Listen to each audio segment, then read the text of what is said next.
చక్రవాకంకు ముందు శోభన్ బాబు హీరోగా సురేష్ ప్రొడక్షన్స్ పతాకంపై డి రామానాయుడు జీవన తరంగారు నవలా చిత్రం నిర్మించి ఘన విజయం సాధించారు. ఎద్దనపూడి జీవన తరంగారు తరువాత అరికపూడి కౌసల్యాదేవి నవల చక్రవాకంను సినిమాగా మలచాలని తలచారు. వి మధుసూదన్ రావు దర్శకత్వంలో శోభన్ బాబు వాణిశ్రీ జంటగా ఈ చిత్రం రూపొందింది. ఇందులో ఎస్వి రంగారావు, నాగభూషణం, అల్లు రామలింగయ్య, చంద్రకళ, అంజలీదేవి, జి వరలక్ష్మి, రాజసులోచన ముఖ్య పాత్రధారులు. డి రామానాయుడు ఈ చిత్రంలో శోభన్ బాబు అన్నయ్య పాత్రలో కనిపించారు. రామానాయుడు తొలిసారి పూర్తిస్థాయి పాత్ర పోషించింది ఈ సినిమాలోనే.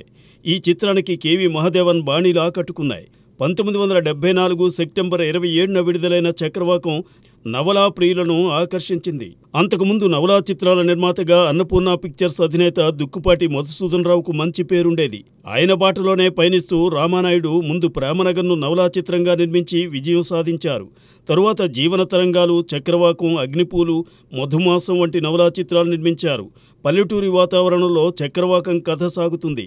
ప్రేమ కథగానే ఈ సినిమా తెరకెక్కింది. ఈ చిత్రంలో వాణిశ్రీ ధరించిన ఆర్గండి వాయిల్ శారీస్ చూసి ఎందరో మహిళలు అలాంటి చీరలను కొనుగోలు చేయడం అప్పట్లో విశేషంగా ముచ్చటించుకున్నారు. చక్రవాకం అడపాదడపా బుల్లితెరపై అలరిస్తూ ఉంటుంది.